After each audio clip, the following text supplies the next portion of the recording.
우리 옆에 있는 분에게 한번 인사했으면 좋겠는데요. 우리 월요일부터 금요일 오늘 새벽까지 하나님이 큰 은혜를 주셨습니다. 그래서 옆에 있는 분에게 은혜 주신 하나님께 감사합니다. 이렇게 한번 인사하겠습니다. 하나님께 감사합니다. 네, 한 번 더 인사하실 때 이 저녁에도 또 새로운 은혜 주실 줄 믿습니다. 이렇게 한번 인사하겠습니다. 이 저녁에도 또 새로운 은혜 주실 줄 믿습니다. 네, 아멘. 네, 저는 오늘 요시야 왕의 개혁의 이야기를 통해서 하나님의 말씀으로만 돌아가려고 노력했던 그 개혁의 의미가 무엇인지를 한번 살펴보고자 합니다. 그리고 그것을 우리의 삶에 어떻게 적용할 수 있을지 한번 말씀을 통해서 나누도록 하겠습니다. 오늘 본문 요시야의 종교개혁의 배경이 되는 본문은 열왕기하 22장부터 시작되고 있습니다. 먼저 요시야라는 왕은요, 유다 왕국의 16대 왕으로서 주전 640년쯤에 즉위했다고 알려져 있습니다. 그리고 약 30년이 넘는 통치를 하였습니다. 그는 아버지 아몬이라는 왕이 갑작스런 죽음으로 당해서 8살이 되는 아주 어린 나이에 왕이 올랐지만 그의 통치 기간은 사실상 남유다 왕국의 마지막 전성기라고 불릴 만큼 굉장히 성대했습니다. 그가 왕이 올랐을 때 당시 국제적인 정세, 그러니까 유다의 상황을, 정치적인 상황을 보면 북이스라엘은 이미 주전 722년에 아수르에 의해서 멸망당했죠. 그렇기 때문에 이제 오직 이 남유다만이 남아있는 상황이었습니다. 그런데 그렇게 철 왕국 같았던 아수르도 여러 가지 풍파를 겪으면서 점점 그 왕국이 쇠락하게 되었고, 밑에서는 애굽이, 또 신흥 왕국 바벨론이 등장하는 시기입니다. 그래서 사실 이 요시야 왕의 말년, 그는 비록 전쟁에서 죽게 되었지만 30년에 가까운 그 통치 기간은 사실은 굉장히 태평했다라고 그렇게 알려져 있습니다. 자, 그런데 이렇게 대외적으로 안전했던 남유다의 모습과는 달리 그 남유다의 영적으로는 가장 어두웠던 시기였다라는 것을 우리가 기억할 필요가 있습니다. 왜냐하면 그의 할아버지였던 므낫세 왕, 그 므낫세의 아버지는 히스기야 왕이었음에도 불구하고 그 아들이었던 므낫세 왕부터 그 아들 아몬에 이르기까지 남유다의 역사상 가장 어두웠던 영적인 시기였기 때문입니다. 열왕기하서 21장 3절부터 7절은 그 타락의 정도에 대해서 이렇게 설명하고 있습니다. 므낫세가 여호와 보시기에 악을 행하여 여호와께서 이스라엘 자손 앞에서 쫓아내신 이방 사람의 가증한 일을 따라서 그의 아버지 히스기야가 헐어버린 산당들을 다시 세우며 이스라엘의 왕 아합의 행위를 따라 바알을 위하여 제단을 쌓으며 아세라 목상을 만들며 하늘의 1월 성신을 경배하며 섬기며 여호와께서 전에 이르시기를 내가 내 이름을 예루살렘에 두리라 하신 여호와의 성전에 제단들을 쌓고 또 여호와의 성전 두 마당에 하늘의 1월 성신을 위하여 제단을 쌓고 또 자기 아들을 불 가운데로 지나가게 하며 점치며 사수를 행하며 신접한 자와 박수를 신임하여 여호와께서 보시기에 악을 많이 행하여 그 진노를 일으켰으며 또 자기가 만든 아로새긴 아세라 목상을 성전에 세웠더라라고 그렇게 얘기하고 있습니다. 그의 악행을 읽는데도 마음이 무너질 정도로 정말 별의별 것들을 다 하나님의 성전에 갖다 두고 세웠던 그 할아버지 므낫세의 통치를 보게 됩니다. 자, 그런데 그는 성정으로도 굉장히 난폭하고 잔인했던 것 같습니다. 왜냐하면 열왕기하서 21장 16절에 보면은 므낫세가 유다에게 범죄하게 하여 여호와께서 보시기에 악을 행한 것 외에도 또 무죄한 자의 피를 심히 많이 흘려 예루살렘 이 끝에서 저 끝까지 가득하게 하였더라. 그러니까 영적으로 그 이스라엘 백성들을 우상의 숭배로 이끌었음에도 불구하고 또 통치를 어떻게 했다는 겁니까?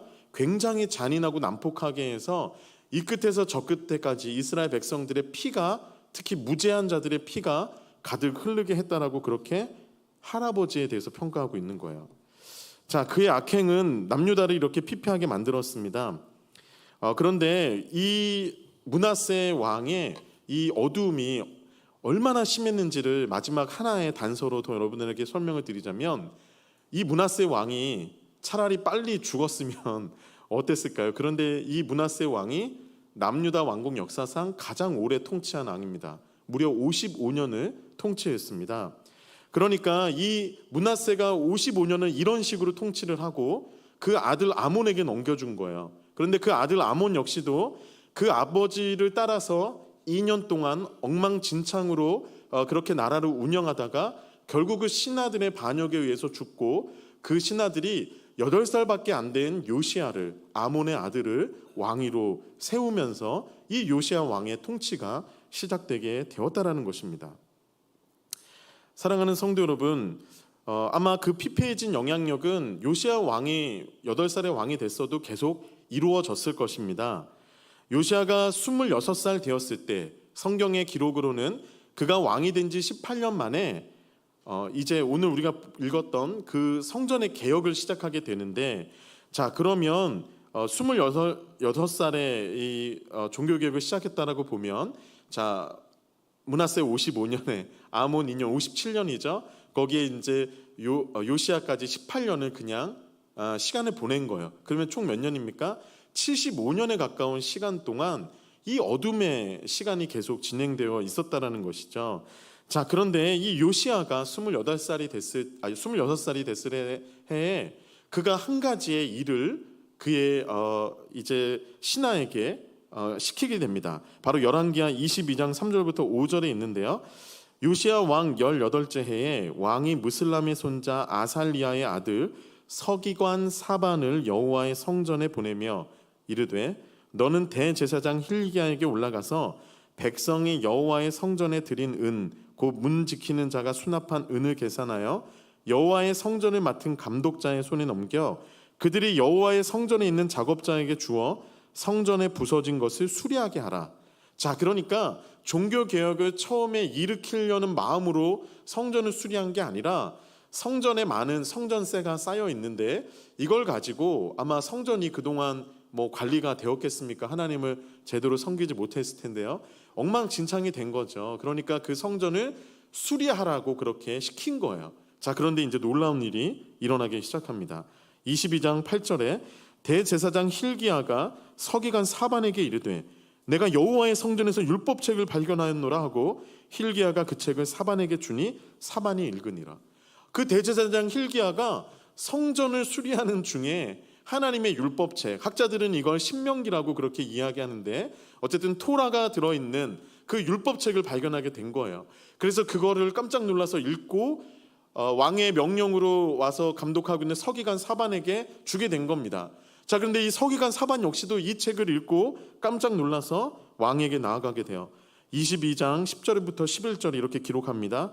또 서기관 사반이 왕에게 말하여 이르되, 제사장 hil기야가 내게 책을 주더이다 하고 사반이 왕의 앞에서 읽음에 왕이 율법책의 말을 듣자 곧 그의 옷을 찢으니라.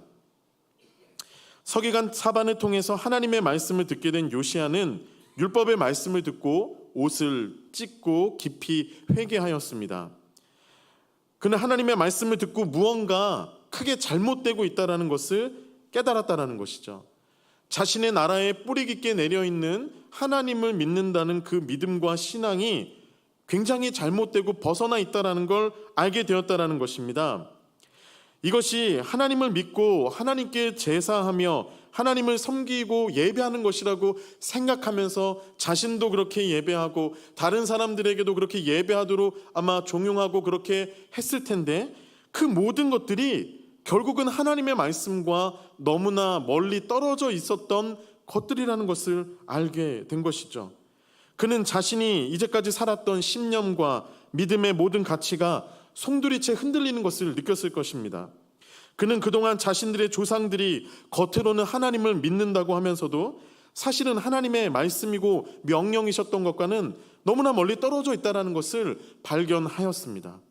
그는 말씀을 통해서 진리를 알고 진실을 알게 되었을 때 가만히 있을 수가 없었습니다. 그는 옷을 찢고 애통해하며 거룩하게 분노하며 슬퍼하며 하나님 앞에 나아갔던 것입니다.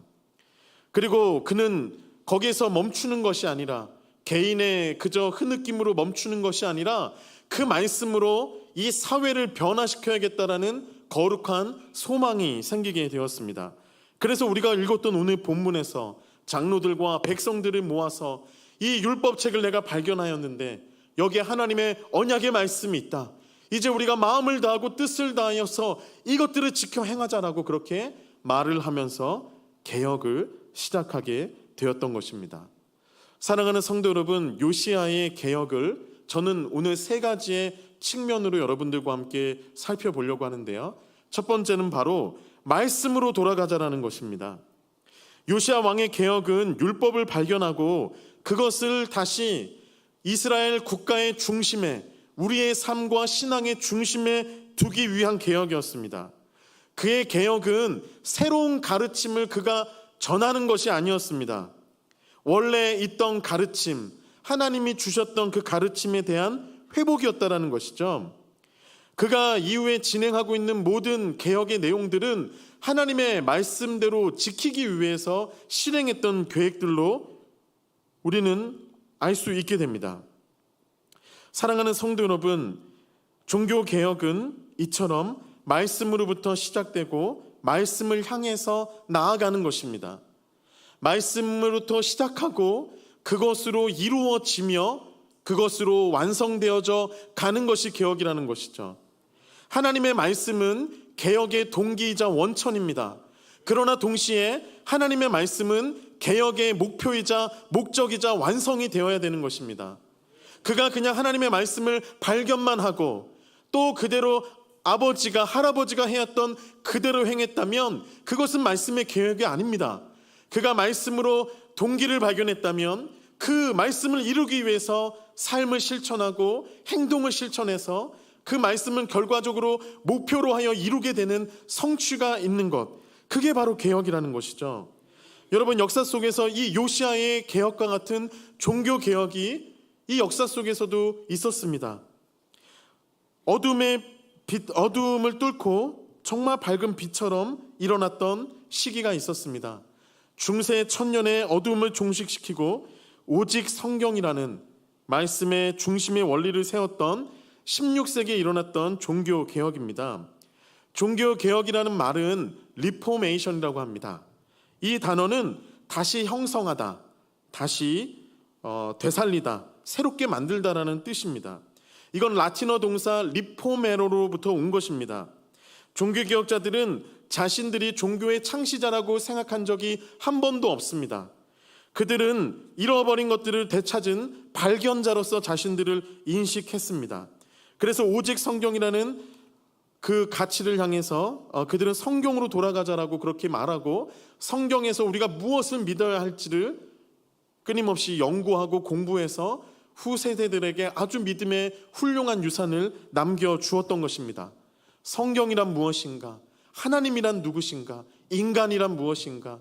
구원이란 무엇인가? 예수 그리스도는 누구신가? 교회란 무엇인가? 이런 것들을 이 믿음의 종교개혁의 선배들이 말씀으로 돌아가서 그동안 1000년 동안 교회에서 말해왔던 것들을 정립한 것이 아니라 말씀으로부터 다시 찾아내어서 회복했다라는 것이죠. 왜 그들은 성경으로 돌아가자라고 말했을까요? 그 시대에 성경이 없었습니까? 성경이 있었음에도 불구하고 성경이 읽혀지지 않았기 때문입니다. 성경이 있었음에도 불구하고 성경이 왜곡되었기 때문입니다.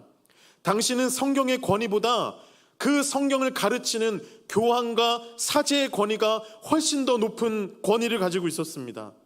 그리고 때로는 그 교황을 정치적으로 하는 왕의 권위가 높은 시대였습니다. 그리고 그 교황이 있는 교회라는 조직과 시스템이 훨씬 더 높은 권위를 가진 때였습니다. 그래서 그들은 성경과는 아무 상관없이 죄를 용서해 주기도 하고 죄를 사해 주기도 하는 그런 일들을 행해왔던 것입니다. 그러나 종교개혁자들은 성경이 모든 신앙과 교리와 또 교리의 최종적이며 유일한 교리라고 생각을 하였습니다. 여러분, 우리가 믿고 있는 장로교, 우리가 여러분 장로교회를 다니고 있지 않습니까? 이 장로교회의 제일 첫 번째 되는 신조의 첫 번째 항목이 무엇입니까?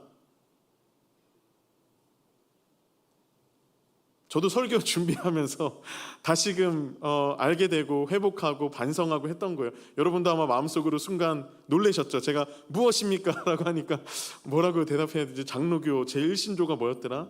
장로교 제1신조는 신구약 성경은 하나님의 말씀이니 신앙과 행위에 대해서 정확무오한 유일한 법칙이다라는 것입니다. 웨스트민스터 신앙고백서는 개혁주의 신학의 대표적인 문서로 웨스트민스터 신앙고백서의 첫 번째 장은 바로 성경이란 무엇인가에 관한 장입니다. 거기에서는 첫 번째 제1장 1항에서는 하나님께서 우리에게 하나님의 뜻을 알 수 있도록 특별 계시인 성경을 주셨다라고 얘기합니다.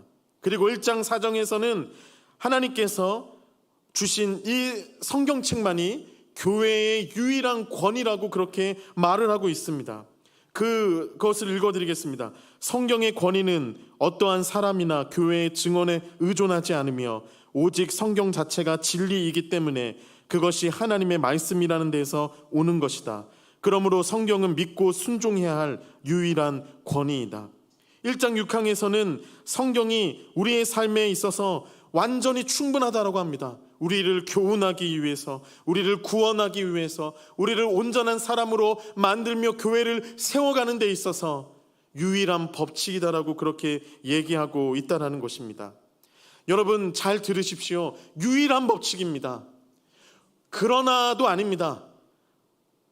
카톨릭의 잘못, 그 중세 천년의 어둠은 무엇입니까? 성경은 있습니다. 그런데 그 성경이 유일한 법칙이 아닌 거예요. 성경을 읽지만 그 법칙을 해석하는 해석자가 더 권위가 있고 교회가 권위가 있는 것이 바로 중세의 교회였습니다. 여러분 그러나 우리가 믿는 바는 무엇입니까? 오직 성경만이, 특별한 이 하나님의 계시만이 유일한 법칙이라는 것입니다. 여러분이 삶을 살아가는 데 있어서 여러분의 삶의 동기가 되고 원천이 되고 목적이 되고 목표가 되는 것은 저나 어떤 다른 사람들이 전해주는 비전이나 어떤 문구가 아니라 바로 이 성경이 되어야 한다라는 것입니다. 그것이 바로 성경의 권위라는 것이에요. 사랑하는 성도 여러분, 종교개혁의 가장 큰 가치는 바로 이 성경의 권위를, 성경의 권위 그 자리에 올려놔 두었다라는 것입니다.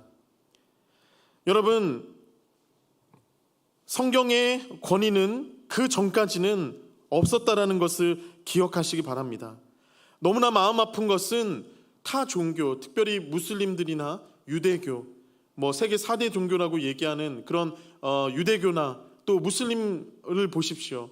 그 사람들이 믿고 있는 그 율법책과 그 코란을 그들이 어떻게 대하는지를 한번 보시기 바랍니다. 그들은 그것을 절대적으로 봅니다. 그들은 그것을 그냥 신앙생활의 또 하나의 어떤 도구로 보지 않고 유일한 도구로 그렇게 믿고 있습니다. 실제로 그렇게 가르치진 않지만 그들은 그런 믿음을 가지고 코란을 대하고 있어요. 그런데 여러분, 우리 기독교인들은 어떻습니까? 우리는 이 성경이 있음에도 불구하고 이 성경의 권위대로 인정하지 않는 삶을 살진 않습니까? 여러분에게 있어서 여러분의 삶을 이끌어가는 원리가 되고 목적이 되는 것이 누구입니까? 여러분 자신입니까? 여러분의 친구입니까? 여러분의 가족입니까? 어떤 사람들입니까? 여러분, 그 사람들의 목소리는 조언으로서, 어드바이스로서 내가 참고는 할 수 있겠지만 그것이 여러분의 삶의 동기가 되어서도 목표가 되어서도 안 되는 것입니다. 우리의 유일한 목표라는 것은 오직 말씀이라는 사실을 기억하십시오. 죄가 무엇입니까? 죄의 본질이 무엇입니까? 하나님의 말씀의 권위를 내 생각과 정욕보다 아래 두었다라는 것입니다. 내 생각대로 결정하는 데 있어서 하나님의 말씀의 지배를 받는 것이 아니라 하나님의 말씀의 권위를 내려놓고 내 생각대로, 들은 대로, 감정대로 그렇게 결정하는 것이 바로 죄였다라는 것입니다. 사랑하는 성도 여러분, 다시 한번 이 장로교 제1신조를 기억하시기 바랍니다. 신구약 성경은 하나님의 말씀이니 신앙과 행위에 대하여 정황무오한 유일한 법칙이다. 아멘. 예, 이것을 우리가 함께 기억했으면 좋겠습니다.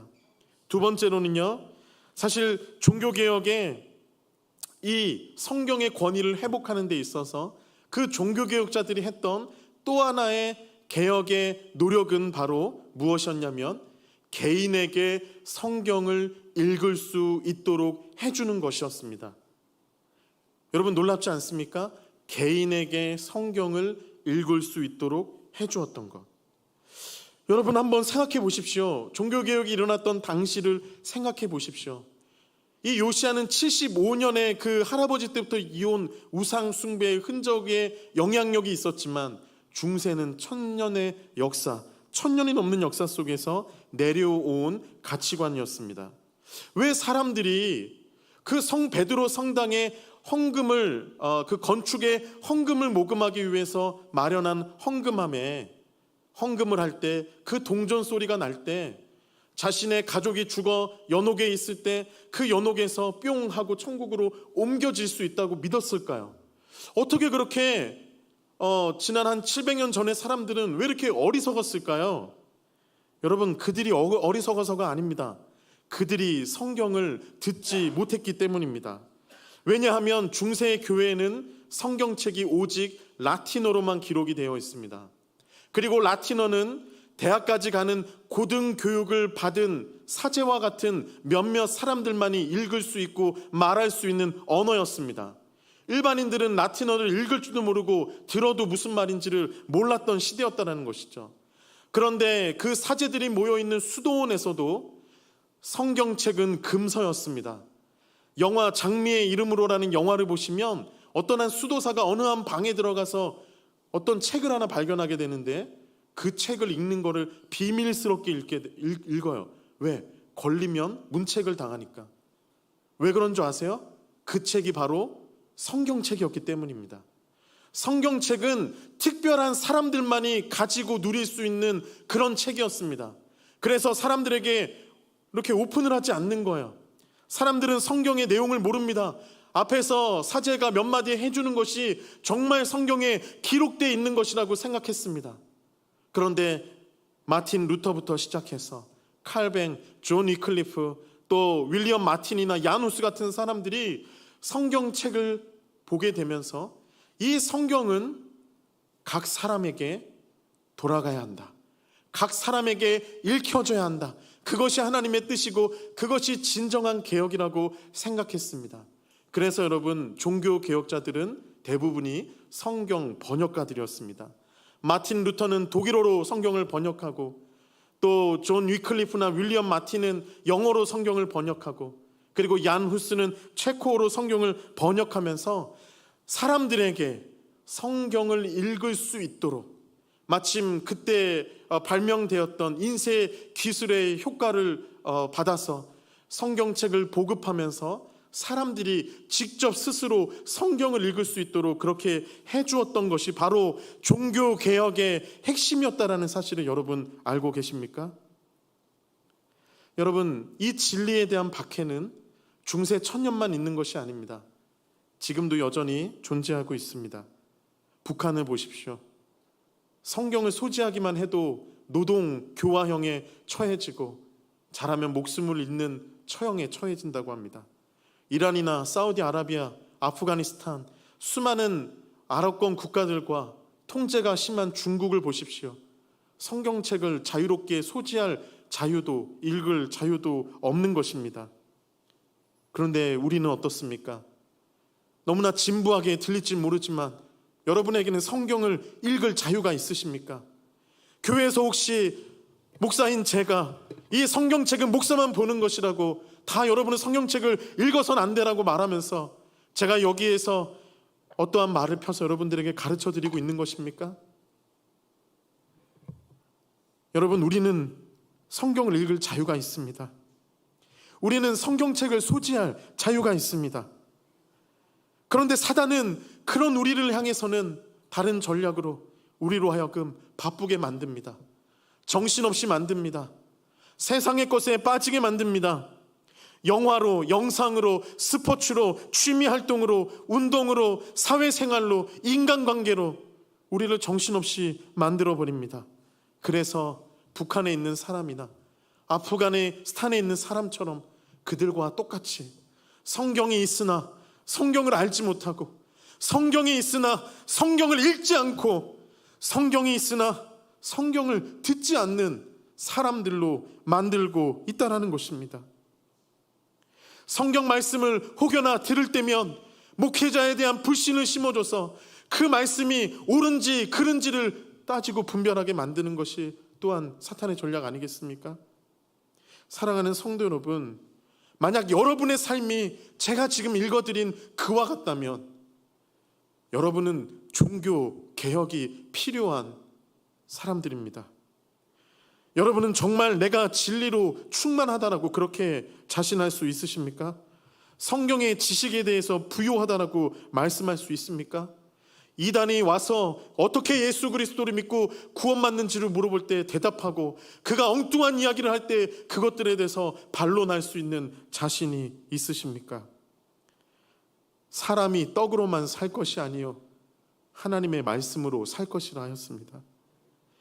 예레미야 9장 23절 24절에서는 여호와께서 이와 같이 말씀하시되 자랑하는 자는 이것으로 자랑할지니 곧 명철하여 나를 아는 것과 라고 그렇게 말씀하고 있습니다.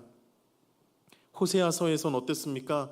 6장 1절에 나는 인애를 원하고 제사를 원하지 아니하며 번제보다 하나님을 원하는 것을 알고 원한다고 그렇게 말씀하고 있습니다. 사랑하는 성도 여러분, 요시아의 종교개혁 1500년 17년부터 이루어져 왔던 그 개신교의 종교개혁이 사실 지금 2024년에도 우리들에게도 너무나도 필요한 순간입니다. 원하옵기로는 우리에게 주신 이 문자를 가지고, 우리에게 주신 이 자유를 가지고 우리가 성경책을 통해서 여호와 하나님을 알아가실 수 있는 저와 여러분 되시기를 주님의 이름으로 축복합니다. 요시아의 개혁 두 번째는 바로 우상을 타파하는 것이었습니다.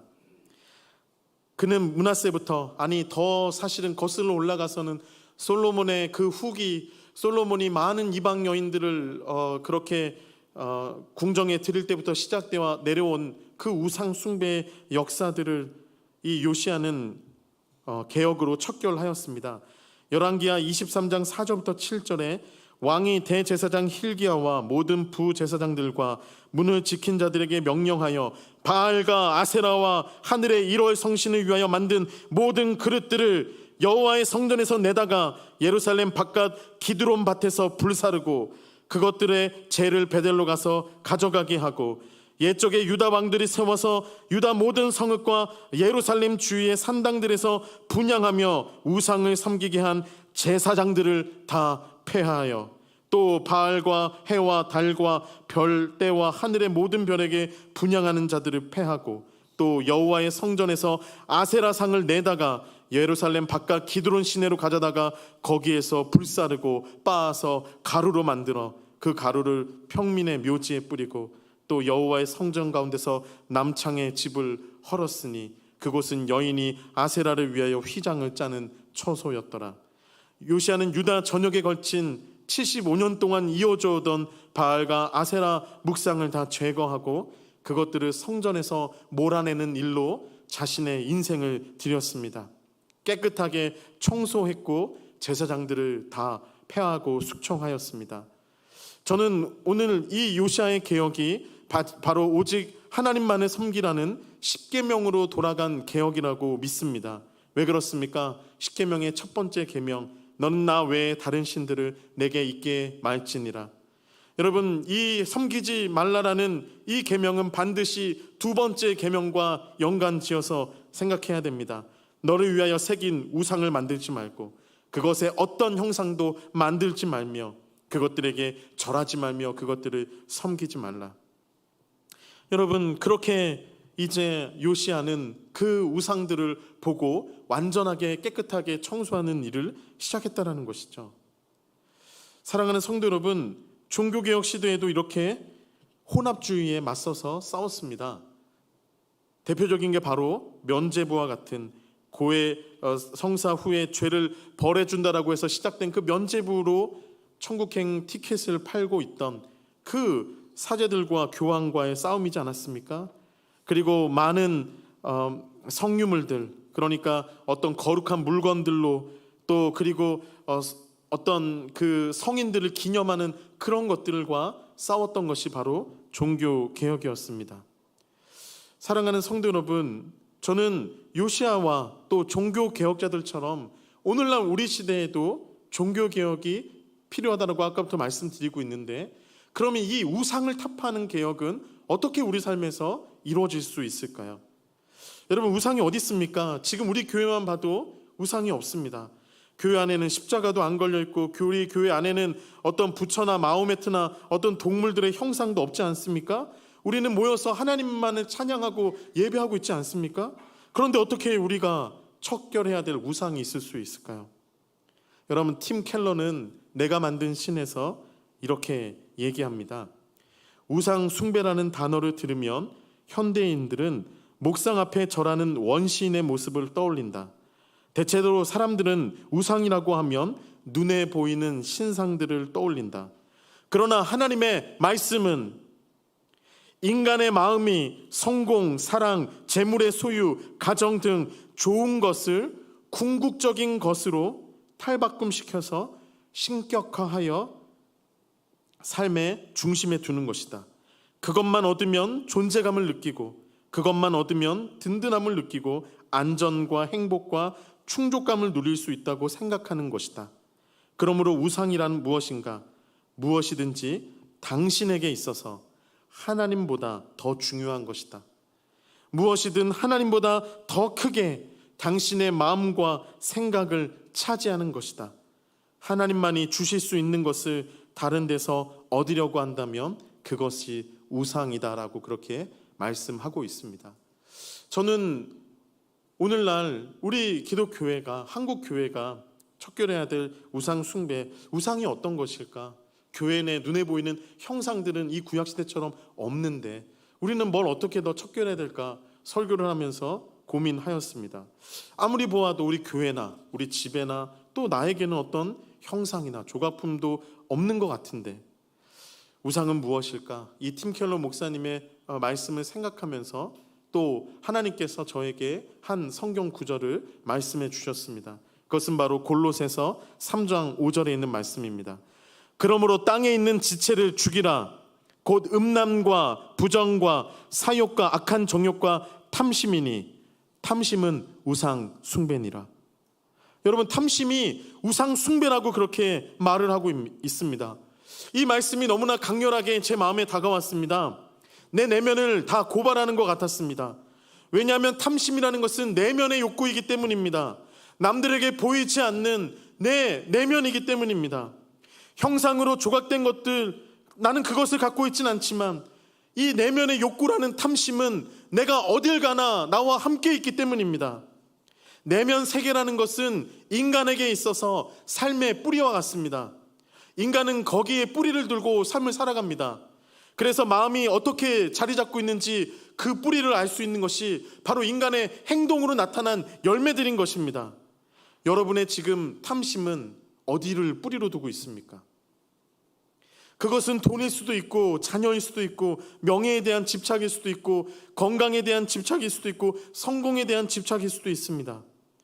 그런 것들이 나의 삶을 계속해서 자극하고 나의 삶에 동기를 부여하고 나로 하여금 살게 하고 나로 하여금 목표를 향해 다가가게 하고 그것이 나에게 만족감을 주고 그것이 나의 자존감을 높여주고 그것이 나에게 행복감을 준다면 여러분, 내 마음에 뿌리를 두고 있는 그 탐심이 바로 우상 숭배라는 것을 우리는 알아야 합니다. 저는 특별히 이 시대는 우상 숭배, 특별히 탐심이라는 우상 숭배에 너무나 취약한 세대라고 생각합니다. 여러분, SNS를 보십시오. 여러분의 SNS를 열면 카카오톡이 있고 카카오 스토리가 있고 페이스북이 있고 인스타그램 등이 있습니다. 여러분, 우리는 그것들을 보면서 너무나 자연스럽게 이웃의 삶을 관찰합니다. 그리고 그가 무엇을 먹었는지, 어디를 여행 갔는지, 어떤 가방을 샀는지, 어떤 옷을 사고 입었는지 거기에 관심을 두고 그 삶을 팔로우합니다. 여러분, 그런데 제10계명을 기억하십니까? 제10계명의 10번째 계명, 내 이웃의 집을 탐내지 말지니라.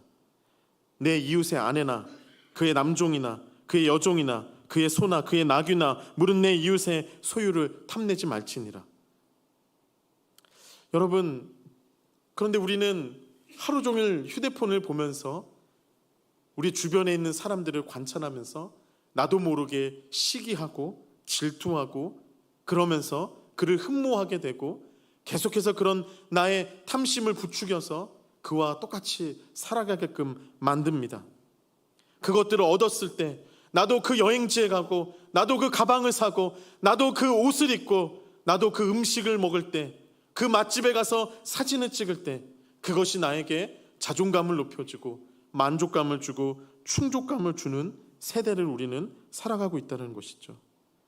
여러분, 혹시라도 그 뿌리가 탐심은 아닌지, 10계명 10번째 계명에서 금하고 있는 것은 아닌지, 그게 바로 여러분들이 지금 소망하고 있는 우상숭배의 본질은 아닌지를 생각해 보시기 바랍니다. 여러분, 탐욕이라는 것은요, 끝이 없습니다. 인간을 탈선시키고 계속해서 추구하게 만들고 중독시킵니다. 여러분, 이것에 빠지지 않고 살아갈 수 있는 방법이 무엇입니까? 어떻게 우리의 삶을 개혁할 수 있습니까? 성경은 우리에게 말합니다. 탐심하지 말고 자족해라. 하나님이 주신 것으로 인하여 감사해라. 여러분, 빌립보서 4장 11절 11절에는 이렇게 얘기합니다. 내가 궁핍함으로 말하는 것이 아니니라. 어떠한 형편에든지 나는 자족하기를 배웠나니 나는 비천에 처할 줄도 알고 풍부에 처할 줄도 알아. 모든 일 곧 배부름과 배고픔과 풍부와 궁핍에도 처할 줄 아는 일체의 비결을 배웠노라. 바울의 마음은, 그 내면은 어디에 뿌리를 두고 있었던 것입니까? 세상이 아닌 그리스도에게로 뿌리를 두고 있었습니다. 그래서 그리스도로 인하여 만족했습니다. 그리스도가 주신 사명으로 인하여 만족했고, 그 사명을 따라 사는 삶에 만족했고, 그 삶을 살아가기 위해서 겪어야 하는 생활에 자족했습니다. 그래서 그는 우상 숭배를 극복하고 이기며 오직 여호와 하나님만을 신앙하는 신앙을 가질 수 있게 되었던 것입니다. 그래서 그의 내면이 늘 그리스도로 향해 있었기 때문에 그는 말하는 것입니다. 내가 말하노니 기뻐하라. 항상 기뻐하라. 범사에 감사하라. 그가 감옥 속에 갇혔을 때도 사도행전 16장을 보니까 찬송을 합니다. 어떻게 찬송을 할 수 있을까요? 그가 믿음이 탁월했기 때문에, 저는 그의 내면이 그리스도를 향하고 있었기 때문이라고 생각합니다. 그렇기 때문에 그 내면의 뿌리가 하나님의 찬송이라는 고백의 입술로 맺어지는 것입니다. 사랑하는 성도 여러분, 여러분의 탐심을 죽일 수 있는 방법은 여러분의 뿌리를 옮기는 것입니다. 여러분의 뿌리를 그리스도로, 말씀으로, 하나님으로 옮기는 것입니다. 그분으로 자족하며 만족하는 것입니다. 범사에 감사하는 것입니다. 여러분, 그 삶을 살아갈 때 우리는 우상을 척결하고 종교개혁의 삶을 살아갈 수 있으리라 믿습니다. 시간이 늦었지만 짧게 마지막 세 번째를 말씀드리고 마치겠습니다. 마지막 개혁은 바로 유월절의 회복이었습니다. 요시야는 성경의 평가를 보니까 유월절을 회복하는데 사무엘 시대 이후에 그와 같이 유월절을 드렸던 자가 없었다라고 역대하 35장에서 이야기하였습니다. 여러분, 이 유월절의 회복은 무엇을 의미하는 것입니까? 유월절이라는 절기는 이스라엘 백성들이 출애굽할 때 10번째 재앙, 죽음의 재앙을 피했던 유일한 해결책이었습니다. 어린 양을 잡아서 피를 흘려 그 피를 집의 문설주에 발라 죽음의 천사가 그 집을 뛰어넘는 것이 바로 유월절이었습니다. 여러분, 이 유월절의 회복은 종교 개혁 시대에 오직 그리스도로 이어졌습니다. 성모 마리아를 통해서, 중보자를 통해서 우리가 구원에 가까이 이를 수 있다라고 주장하고 가르치고 있었던 그 교황과 사제들의 권위에 맞서서 아니다, 오직 하나님의 의이신 예수 그리스도를 통한 구원만이 우리에게 있는 유일한 구원이고 법칙이고, 오직 예수님만이 유일한 중보자와 우리의 중재자가 되신다라는 사실을 이 믿음의 선배들이 종교개혁을 통해 일으켰던 것입니다. 사랑하는 성도 여러분, 말씀을 다 볼 수는 없지만 디모데전서 2장 4절 5절에 이렇게 말씀하고 있습니다. 하나님은 모든 사람이 구원을 받으며 진리를 아는 데에 이르기를 원하시느니라. 하나님은 한 분이시요 또 하나님과 사람 사이의 중보자도 한 분이시니 곧 사람이신 그리스도 예수시니라. 이 예수께서 너무나 분명하게 천사도 아닌, 마리아도 아닌, 어떤 사제들이나 교황도 아닌, 그리고 믿음의 선조인 베드로나 바울이나 성인들도 아닌 오직 예수 그리스도만이 우리의 구원이며 그분만이 우리의 중보자가 되어주셔서 지금도 하나님 우편에서 우리를 위하여 중보하고 계시다라는 사실을 우리가 기억해야 될 것입니다. 사랑하는 성도 여러분, 지금 이 종교개혁의 시대에서, 이 말세에서 우리가 해야 될 종교개혁은 이 종교다원주의 시대에 오직 예수를 끊임없이 주장하는 것입니다. 종교 대통합을 하면 세상이 번영한다고 합니다. 사람들이 행복해진다고 합니다. 그러나 하나님의 목적은 세상의 번영이 아니라 우리의 구원입니다. 우리의 구원이며 하나님의 구원인 것입니다. 그러므로 여러분, 세상이 번영하지 않더라도, 세상이 다 행복하지 않더라도 그렇게 하나님이 주신 유일한 구원이신 예수 그리스도만을 말해야 그게 하나님이 이 땅에 교회를 세우시고 말씀을 두시고 우리를 구원하신 그 하나님의 목적이 성취되는 것입니다. 여러분, 그러므로 우리들은 세상이 우리에게 어떠한 조롱을 하든지 예수님의 말씀을 기억하시기 바랍니다. 말세가 되면 될수록 너희는 나 때문에 욕을 먹고 조롱을 당할 것이다. 그러므로 끝까지 믿음을 지키는 자는 복이 있다라고 말씀하신 그 예수 그리스도의 말씀을 기억하면서 언제나 예수 그리스도만을 외치는 저와 여러분 되시기를 주님의 이름으로 축복합니다. 우리가 이 시간